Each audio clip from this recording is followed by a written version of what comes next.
Welcome दोस्तों। शुरू कर रहे हैं आगे हम लोग AS20 को, जो कि अर्निंग पर शेयर है।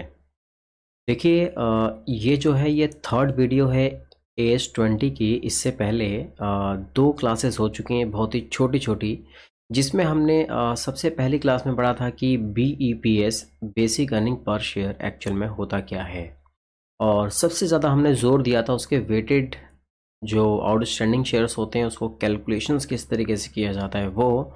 और सेकंड क्लास में हमने अब तक पढ़ा है बोनस शेयर्स और राइट शेयर्स के हमारे कंडीशंस। अब हम चल रहे हैं हमारे मेन मुद्दे टॉपिक वाले पे। वो हमारा टॉपिक है क्या, डाइल्यूटेड अर्निंग पर शेयर। तो दोस्तों, जो डाइल्यूटेड अर्निंग पर शेयर है ना, ये एग्ज़ाम में सबसे ज़्यादा बार पूछा गया है और ये बहुत बहुत ज़्यादा इम्पॉर्टेंट है। ठीक है, तो बहुत ही एकदम इजी सा है, कुछ मुश्किल नहीं है। अगर आप लोगों ने इससे पहले की वीडियो नहीं देखी है तो प्लीज़ आप सबसे पहले उस वीडियो को ज़रूर देखें और पढ़ें, आपको कॉन्सेप्ट समझ में आएगा, देन आगे आप कंटिन्यू करें।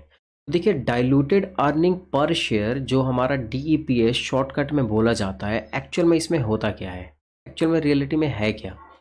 तो देखो, मैंने यहाँ पे शॉर्टकट में लिख दिया है कि DEPS का मतलब होता है बेसिक EPS, मतलब जो हमारा बेसिक अर्निंग पर शेयर है ना दोस्तों, वही कैलकुलेट कर रहे हैं आफ्टर कंसीडरिंग इफेक्ट। जो हमारा बेसिक अर्निंग पर शेयर है उसी चीज को हम कैलकुलेट कर रहे हैं, लेकिन कुछ चीजों का इफेक्ट को कंसीडर करके। सर क्या चीज, कौन से इफेक्ट को कंसीडर करके? पोटेंशियल इक्विटी शेयर्स, यानी ऐसे शेयर जो कि फ्यूचर में, ऐसे चीज़ें जो हमारे फ्यूचर में शेयर्स में बदल सकती हैं। अभी हम इस चीज़ के ऊपर आगे आएंगे और बहुत ही डिटेल में हम इस चीज़ को समझेंगे। फिलहाल एक बात समझ लीजिए, शॉर्टकट में DPS का मतलब बेसिक अर्निंग पर शेयर ही होता है, लेकिन उसमें कुछ चीज़ें फेर बदल की जाती हैं। अब वो फेर बदल क्या की जाती हैं, आपको रिलैक्स रहना है, आगे समझ में आएगा। अब जो DPS है, हर लिमिटेड जो कंपनी होती है वो निकालती है, तो वो BPS भी निकालती है और DPS भी निकालती है। हर लिमिटेड कंपनी को ज़रूरी होता है। एक बात को आपको हमेशा ध्यान रखना है कि जो डाइल्यूटेड अर्निंग पर शेयर होगा, या तो वो बेसिक अर्निंग पर शेयर के बराबर होगा या फिर हमेशा उससे कम होगा, उससे ज़्यादा नहीं हो सकता है। क्योंकि डाइल्यूटेड का मतलब ही क्या होता है, बेसिक अर्निंग पर शेयर तुलना करना, कि जो हमारे इंस्ट्रूमेंट्स जो भविष्य में शेयर्स में बदले जा सकते हैं, शेयर्स में बदलने के बाद अर्निंग पर शेयर में क्या बदलाव आता है, उसी को डाइल्यूटेड बोलते हैं। डाइल्यूटेड मतलब क्या होता है, BEPS हमेशा कम रहता है। एग्जाम्पल के साथ समझेंगे, बस आप देखते रहिए और गौर से समझते रहिए। अब पोटेंशियल इक्विटी शेयर्स मतलब ऐसे इंस्ट्रूमेंट जो हमारे फ्यूचर में शेयर्स में बदले जा सकते हैं। तो सर कौन कौन से हैं, ये चार आपके सामने हैं। एक तो कन्वर्टिबल डिबेंचर, वो डिबेंचर जो कन्वर्ट होंगे फ्यूचर में इक्विटी के अंदर, ओके। नेक्स्ट वन है कन्वर्टिबल प्रेफरेंस शेयर्स, जो प्रेफरेंस शेयर्स फ्यूचर में इक्विटी में कन्वर्ट होंगे। अगला है ESOP, employee stock option plan, जो कि हमारे फ्यूचर में कन्वर्ट होंगे, लेकिन ये जो होगा extent of the share without consideration तक लेना होगा। इस चीज़ के ऊपर मैं स्टार बना रहा हूँ, इसको भी हम आगे ज़रूर समझेंगे। अगला है दोस्तों शेयर वारंट। तो ये सारी के सारी चीज़ें जो हैं आपके सामने चार एग्जांपल्स लिखवाए गए हैं, और यही चारों के चारों कहलाते हैं पोटेंशियल इक्विटी शेयर्स। अब यहाँ पे DEPS का फॉर्मूला क्या होता है, डाइल्यूटेड अर्निंग पर शेयर का फॉर्मूला क्या होता है, बिल्कुल वही पहले से जैसा फॉर्मूला है, बस उससे पहले यहाँ पे एक शब्द इस्तेमाल हो जाएगा, क्या, रिवाइज। रिवाइज का मतलब थोड़ा सा उसमें फेर बदल हमने कुछ किया है, और फेर बदल करने के बाद हम यहाँ पे अर्निंग पर शेयर कैलकुलेट कर रहे हैं। तो रिवाइज अर्निंग, अर्निंग बोले तो earning available to equity share holder, और डिवाइड में आपका revised weighted average outstanding equity shares. तो आइए ज़रा हम इस चीज़ को समझेंगे। अब हम यहाँ पे DEPS कैसे कैलकुलेट करेंगे। DEPS कैलकुलेट करने के हमारे कुछ स्टेप हैं। सबसे पहले स्टेप नंबर 1, हमें ये देखना होगा कि भाई कौन कौन से ऐसे शेयर्स हैं जो कि पोटेंशियल इक्विटी शेयर्स हैं, ठीक है या नहीं है। और उसमें कुछ हमें नोट करने वाली बात यह है कि जो ESOP होता है वो कभी भी पूरा आपका पोटेंशियल इक्विटी शेयर्स में नहीं कन्वर्ट होता है, उसका कुछ हिस्सा होता है। तो ईसॉप को किस तरीके से पोटेंशियल इक्विटी में कन्वर्ट किया जाता है उसके लिए ये फॉर्मूला है। अभी हम इसको एग्जाम्पल के साथ समझेंगे, इस वजह से मैं यहाँ भी स्टार लगा रहा हूँ। अभी बस मैं आपको बेसिक छोटी छोटी बातें समझा रहा हूँ, बाकी जो मेन इसके अंदर टफ वाला काम रह जाएगा उसको मैं एग्जाम्पल के साथ कवर करेंगे, जिससे आपको बहुत अच्छी तरीके से क्लैरिटी हो। एक बार मैं ऊपर की तरफ फिर से आ जाता हूँ। अभी देखिए अभी हम क्या पढ़ रहे हैं, अभी हम पढ़ रहे हैं डाइल्यूटेड अर्निंग पर शेयर, जो कि डीपीएस है। अब जो डाइल्यूटेड अर्निंग पर शेयर क्या होता है, शॉर्टकट में हमने ये समझा कि बेसिक अर्निंग पर शेयर ही कोई हम बोलते हैं डाइल्यूटेड अर्निंग पर शेयर, लेकिन इसमें थोड़ा बहुत फेरबदल किया जाएगा। अब फेरबदल क्या किया जाएगा, पोटेंशियल इक्विटी शेयर्स का ही हमारा फेरबदल किया जाएगा। ये जिस चीज़ को मैंने हाईलाइट किया है इसी को ही हमें क्या करना है, इसमें हेरा फेरी करनी है, और हेरा फेरी करने के बाद जो हमारा आंसर आएगा उसी को डीपीएस बोलते हैं। सवाल उठता है कि डीपीएस किसको कैलकुलेट करना हो, तो डीपीएस कैलकुलेट करना होता है लिमिटेड कंपनी को, वो बीपीएस भी करती है डीपीएस भी करती है। और ये ज़रूर ध्यान रखना है कि डीईपीएस या तो बीईपीएस के बराबर होगा, बेसिक अर्निंग पर शेयर के बराबर होगा, या तो उससे कम होगा, ज़्यादा नहीं हो सकता है। फिर हमने समझा कि ऐसे कौन सी चीजें जिनमें हमें हेर फेर करना है, फेर बदल करना है, यानी कि पोटेंशियल इक्विटी शेयर ऐसे कौन से इंस्ट्रूमेंट्स हैं जो भविष्य में इक्विटी में बदले जा सकते हैं। तो आपके सामने 4 एग्जांपल हैं। इसके बाद हमने देखा कि डीपीएस का फॉर्मूला क्या होता है। अब हम डीपीएस को कैलकुलेट कैसे करेंगे, उसके स्टेप्स क्या होंगे। तो देखिए सबसे पहला स्टेप जो आपके सामने है, प्लीज़ एक बार मैं चाहूँगा कि आप लोग इस चीज़ को एक बार ज़रूर अच्छी तरीके से पढ़ लें, देन हम उसके बाद ही आगे कंटिन्यू कर रहे हैं। ओके या नहीं?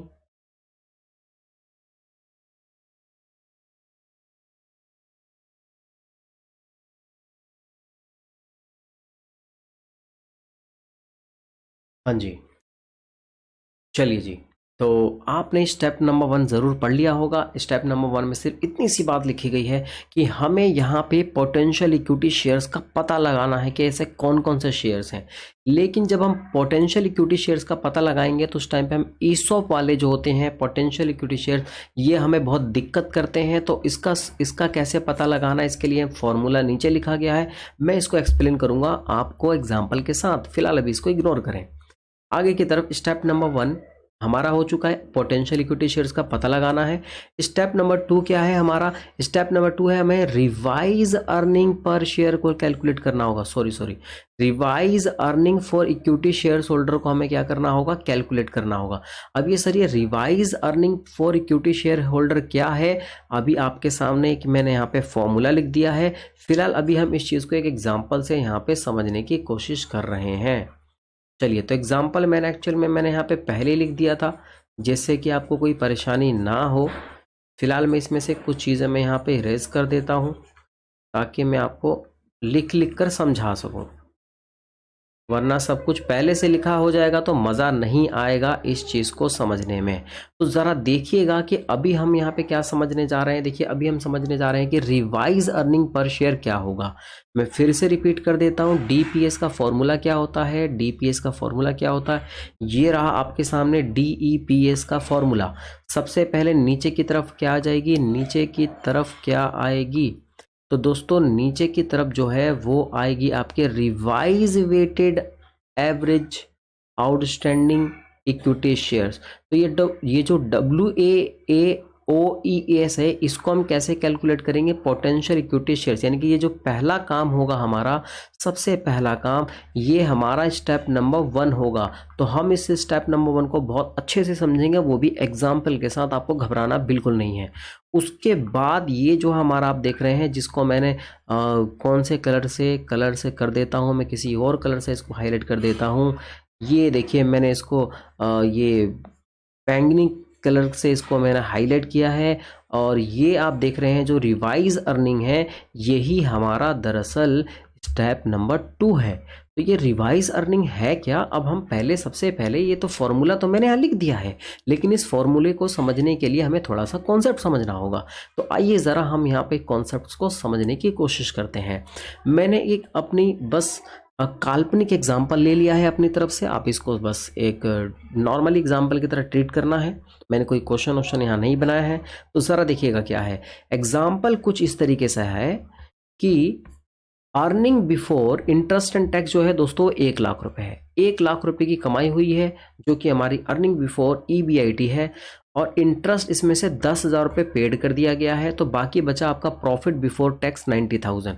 और हमारे पास 1000 डिबेंचर हैं दोस्तों 100 रुपये के हिसाब से, और 10% ब्याज वाले डिबेंचर है। मैं फिर बोल रहा हूँ आप लोगों को, 1000 डिबेंचर हैं 100 रुपये के हिसाब से, तो 1,00,000 रुपये आपके डिबेंचर की फेस वैल्यू हो गई, और उसका 10% जो ब्याज है वो 10,000।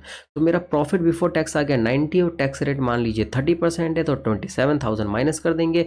ये जो आप आंसर सामने देख रहे हैं इसको बोलेंगे profit after tax. Yes yes yes, बिल्कुल प्रॉफिट आफ्टर टैक्स। अब मान लीजिए हमारे कंपनी के अंदर क्या है, एक तो डिबेंचर था और ये हमारे प्रेफरेंस शेयर्स हैं। क्या है बताइए, प्रेफरेंस शेयर्स। 2000 प्रेफरेंस शेयर्स हैं 100 रुपये के हिसाब से, तो हमारे 2,00,000 रुपये प्रेफरेंस शेयर्स की फेस वैल्यू हो जाती है। और डिविडेंड मान लीजिए 8% था, तो इस हिसाब से प्रेफरेंस शेयर्स का डिविडेंड 16,000 माइनस कर दिया जाएगा। अब जो यहाँ पे फाइनली पैसा बच रहा है, सबसे लास्ट में जो पैसा बच रहा है, सबसे लास्ट में जो पैसा बच रहा है, इसको हम क्या बोलेंगे, इसको हम बोलेंगे earning available for equity share holder. इसको हम क्या बोलेंगे, earning available for equity share holder. अगर हम इस earning available for equity share holder को डिवाइड कर देंगे weighted average outstanding equity share से, तो जो आंसर आता है उसको हम बोलते हैं बेसिक अर्निंग पर शेयर। मैं फिर रिपीट कर रहा हूँ, EAES को अगर हम डिवाइड कर दें नॉर्मली आउटस्टैंडिंग शेयर से, तो हमारा answer simple basic earning per share आता है। अभी आपने उम्मीद है कि आप लोगों ने ये बात आपको समझ में आ गई है। सिंपल सा फॉर्मूला है। और मान लीजिए कि अगर हमें यहाँ पे बेसिक अर्निंग पर शेयर निकालना होगा तो उसका क्या आंसर आएगा, तो बेसिक अर्निंग पर शेयर का आंसर आ जाएगा 47,000, और डिवाइड में मान लीजिए हमारे 1000 शेयर्स हैं। मैंने 1000 शेयर्स एग्जाम्पल में ले लिया है, तो इसके अकॉर्डिंग मेरे ख्याल से इसका आंसर 47 ही आएगा। तो ये मेरा बेसिक अर्निंग पर शेयर था। अब ज़रा देखिए यहाँ पे क्या होने वाला है। यहाँ पे अब मैं यहाँ पे कंसीडर कर रहा हूँ डाइल्यूटेड अर्निंग पर शेयर। अब डाइल्यूटेड अर्निंग पर शेयर में क्या होगा, बहुत ज़रा ध्यान से देखिएगा। यहाँ पे देखिए EBIT, सर ये EBIT तो 1,00,000 रुपया है। जी हाँ बिल्कुल। लेस इसमें से क्या होगा, इंटरेस्ट 0 होगा। आपके सामने प्रॉफिट बिफोर टैक्स का आंसर आ गया 1,00,000। लेस इसमें से टैक्स होगा 30% जो कि 30,000 आएगा। आपके सामने 70,000 ये जो आंसर आ रहा है, मैं इसको बोलूँगा प्रॉफिट आफ्टर टैक्स। लेस करेंगे प्रेफरेंस डिविडेंड माइनस होगा 0 रुपया। तो आपका अर्निंग, एक मिनट, आपका earning available for equity share holder जो आपका आंसर आ रहा है वो आपका 70,000 है। एक्चुअल में यहाँ पे आप देख रहे हैं कि डाइल्यूटेड अर्निंग पर शेयर में क्या हुआ है, डाइल्यूटेड अर्निंग पर शेयर में इंटरेस्ट जो है वो 0 हुआ है, प्रेफरेंस डिविडेंड भी क्या हुआ है 0। यानी मैंने मान लिया है कि ये जो डिबेंचर है ये हमारे भविष्य में शेयर्स में कन्वर्ट हो रहे हैं, और प्रेफरेंस शेयर्स भी शेयर्स में कन्वर्ट हो रहे हैं। तो एक बात बताइए, अगर डिबेंचर शेयर्स में कन्वर्ट हो जाएगा तो क्या हमें कोई इंटरेस्ट पेड करना होगा? सर बिल्कुल भी नहीं, इंटरेस्ट बिल्कुल कोई पेड नहीं करना होगा। समझ में मेरी बात आ रही है? क्या प्रेफरेंस शेयर जो इक्विटी शेयर्स में कन्वर्ट हो जाएंगे, क्या उनको कोई डिविडेंड देना होगा? बिल्कुल भी नहीं देना होगा। यानी घुमा फिरा के कहने का मतलब है EBIT में से आपकी 2 चीज़ों की बचत हो गई, एक तो इंटरेस्ट की बचत हो गई, दूसरा प्रेफरेंस डिविडेंड की बचत हो गई। क्योंकि डिबेंचर होल्डर इक्विटी में कन्वर्ट हो रहे हैं और प्रेफरेंस शेयर्स भी इक्विटी में कन्वर्ट हो रहे हैं। इक्विटी में कन्वर्ट होने की वजह से हमारा प्रॉफिट आफ्टर टैक्स जो आंसर आ रहा है वो 70,000 रुपया है, और यही हमारा answer earning available for equity share holder है दोस्तों। एक्चुअल में यही जो आप आंसर देख रहे हैं इसी को हम बोलेंगे रिवाइज अर्निंग। दरअसल ये और कुछ नहीं, ये रिवाइज अर्निंग है। तो पोटेंशियल इक्विटी शेयर्स क्या थे, यहाँ पे 2 थे दोस्तों, एक कौन सा, डिबेंचर, और दूसरा कौन सा, प्रेफरेंस डिविडेंड था। समझ में मेरी बात आ रही है? प्रेफरेंस डिविडेंड बोले तो प्रेफरेंस शेयर होल्डर की बात कर रहा हूं मैं इसी चीज़ को, ये जो मैंने अभी आंसर यहाँ पे निकाला है, इस साइड में निकाला है, जिसको मैंने यहाँ पे येलो कलर से हाईलाइट कर दिया है, इसी बात को मैं यहाँ पे ऐसे आंसर निकाल सकता हूँ। अगर मैं इसको शॉर्टकट में ऐसे इसका आंसर निकालना चाहूँ तो आप बताइए क्या मैं गलत तो नहीं कर रहा हूँ? मैं इसको नाम दे रहा हूँ क्या, रिवाइज्ड अर्निंग रिवाइज अर्निंग निकाल रहा हूँ।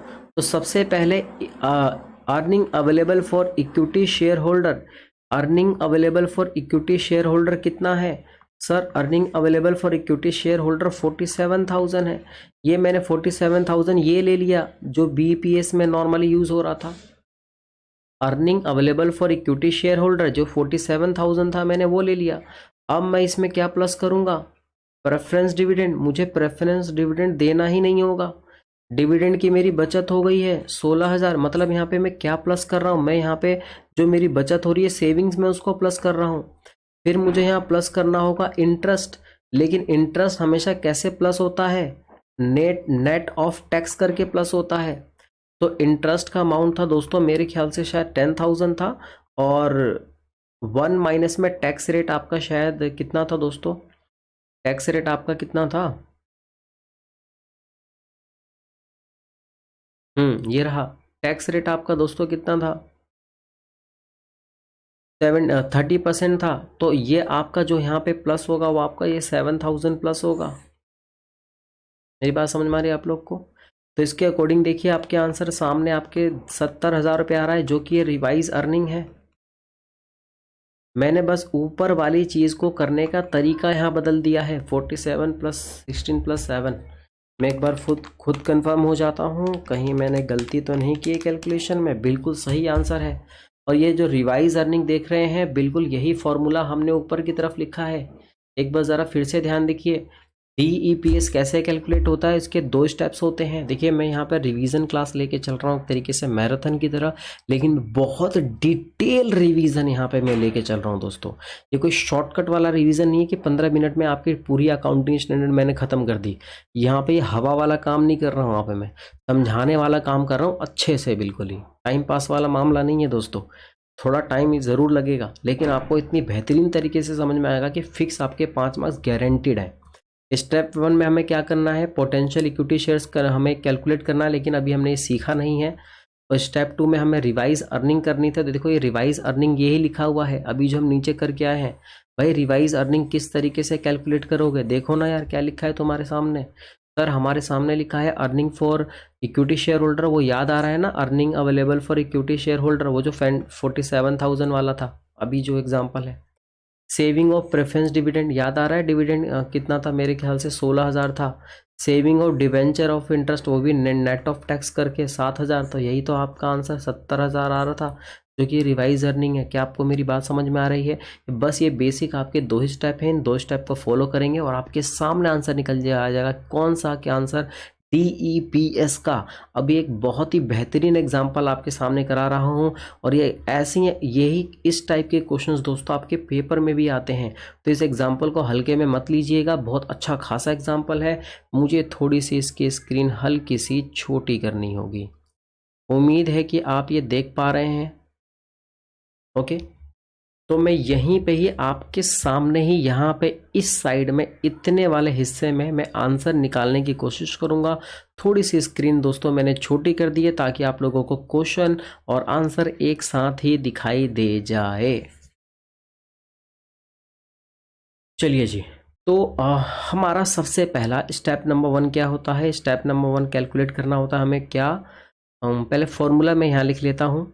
Diluted earning per share. तो डाइल्यूटेड अर्निंग पर शेयर का फॉर्मूला होता है रिवाइज अर्निंग डिवाइड में क्या?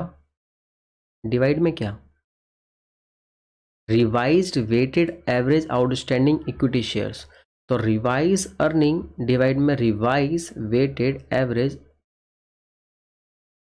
आउटस्टैंडिंग इक्विटी शेयर्स, ये हमारा फॉर्मूला होता है।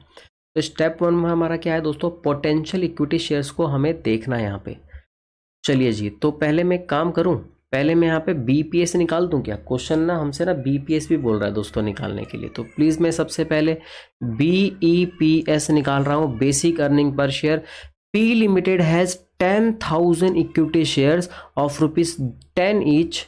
ओके, और उसके बाद बोल रहा है कि 9% कॉम्युलेटिव प्रेफरेंस शेयर्स हैं जो कि 3 लाख रुपए। कंपनी के पास कॉम्युलेटिव प्रेफरेंस शेयर्स है दोस्तों 3 लाख के, ज़रा देखिए। और कन्वर्टेबल इनटू 1000 इक्विटी शेयर्स हैं। ये कंपनी के पास क्या क्या है? एक तो इक्विटी शेयर्स हैं, और उसके बाद क्या है दोस्तों, नेक्स्ट वन।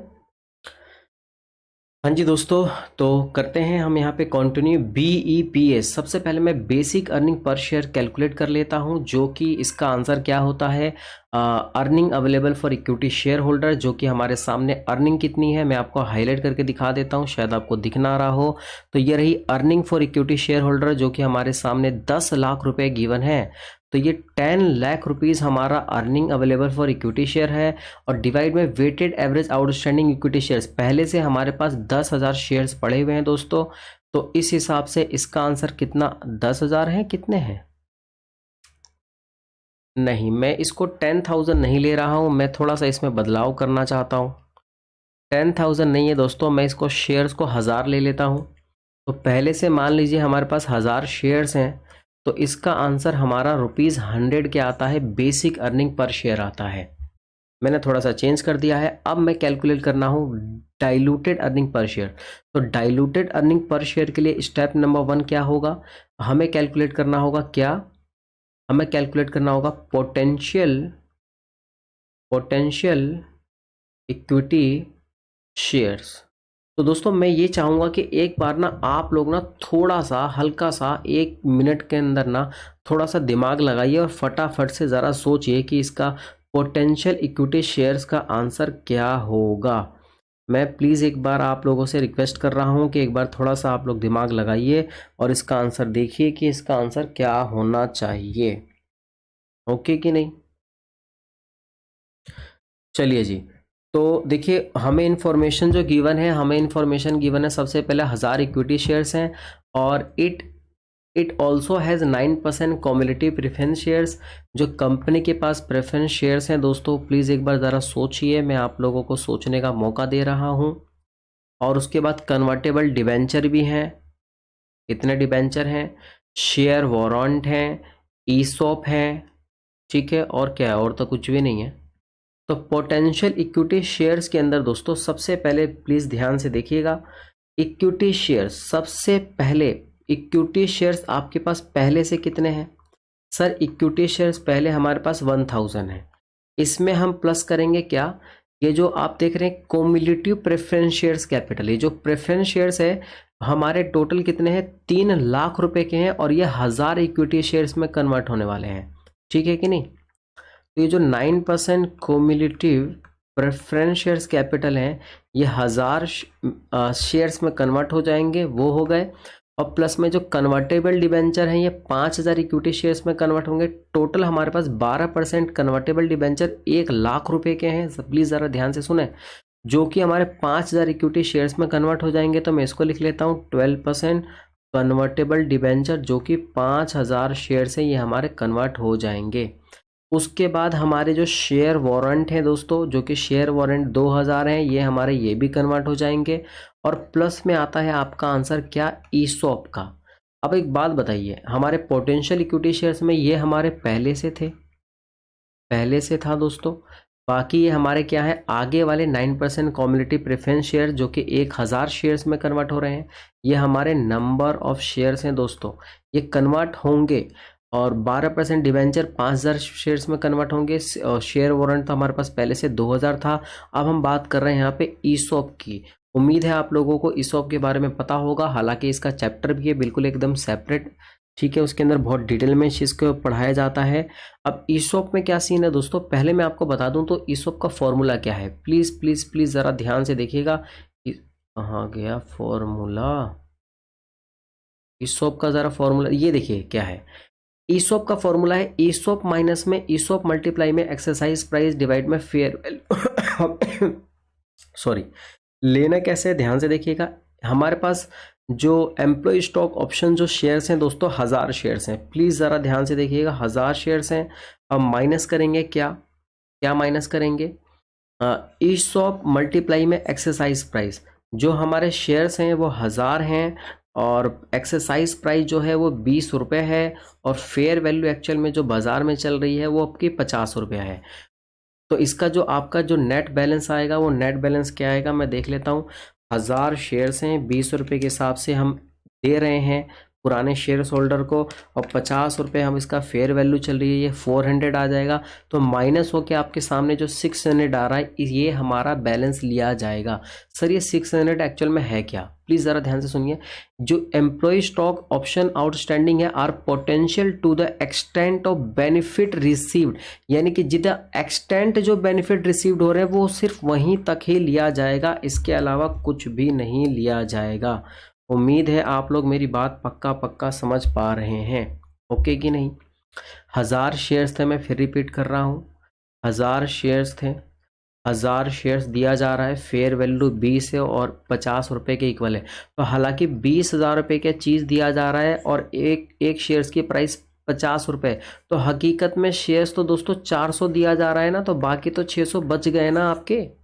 20,000 शेयर जो है वो 400 के इक्वल हैं यार, 20,000 रुपये के जो शेयर्स हैं वो 400 के इक्वल हैं। तो बाकी बचे हुए 600 वो हमारे किस में कन्वर्ट हो जाएंगे, वो हमारे कन्वर्ट हो जाएंगे इसमें पोटेंशियल इक्विटी शेयर्स के अंदर। तो इसका जो पोटेंशियल इक्विटी शेयर्स है वो कितना आएगा, ज़रा देख लें। 1000, 2000, 5, 6, 7, 8, 9, ये मेरे ख्याल से 9600 आएगा दोस्तों। मेरे ख्याल से इसका आंसर 9600 आएगा। ओके, तो ये तो हमारा हो गया क्या, weighted average outstanding equity shares answer आ गया है। अब हम स्टेप नंबर 2 पे चल रहे हैं। स्टेप नंबर 2 में हमें कैलकुलेट करना है रिवाइज्ड अर्निंग। तो रिवाइज अर्निंग का फॉर्मूला क्या है, मैं फॉर्मूले दिखा कर आप लोगों को सॉल्व करूंगा। आ जाओ भाई साहब, रिवाइज अर्निंग का फॉर्मूला क्या है। सबसे पहला earning for equity share holder उठाना है। मैं यहाँ लिख रहा हूँ earning for equity, earning available for equity share holder, कि जो कि हमें इसका आंसर ऑलरेडी दे रखा है, ये कुछ ज़्यादा नहीं दे रखा। Earning for equity share holder कितना है दोस्तों, 10 लाख है, 10 लाख है दोस्तों। तो मैं यहाँ पे ये जो आंसर हमारा आएगा, जो बेसिक अर्निंग पर शेयर था, मैं इसको चेंज कर रहा हूँ क्योंकि मैंने 1000 शेयर्स कन्वर्ट कर लिया था, 1000 शेयर्स कंसिडर कर लिया था। तो जो BEPS आ रहा था वो हमारा कितना आ रहा था, ₹1000 आ रहा था। ओके कि नहीं।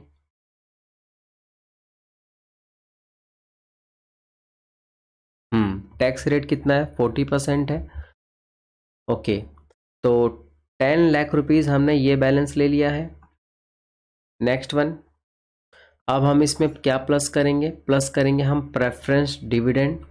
तो भाई देखो, प्रेफरेंस डिविडेंड हमारा कितना बचत होगा, प्लीज़ ज़रा ध्यान से देखिएगा। प्रेफरेंस डिविडेंड कितना बचत होगा, जहाँ पे मैं जा रहा हूँ वहाँ पे ध्यान दीजिएगा।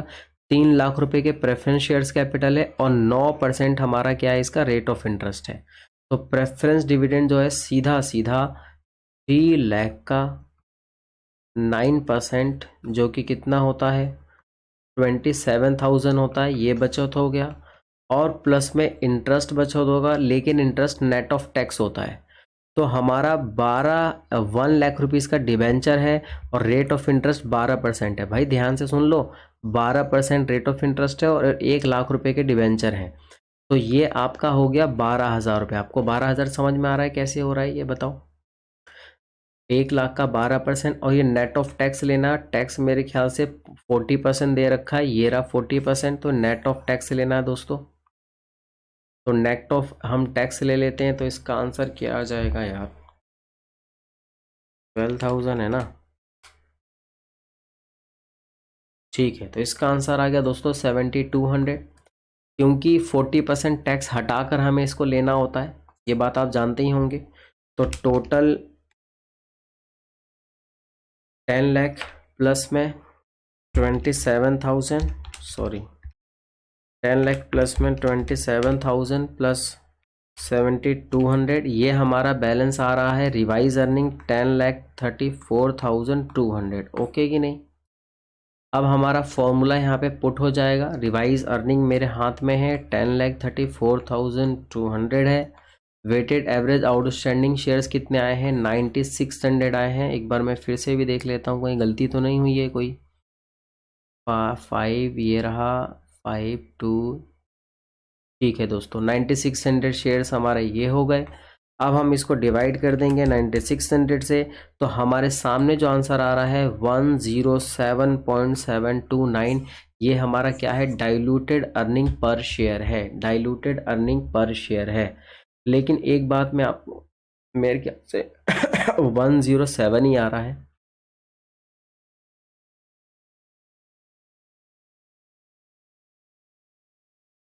एक बार फिर से कंफर्म कर लेता हूं मैं, 10 लाख कितना आंसर आ रहा था।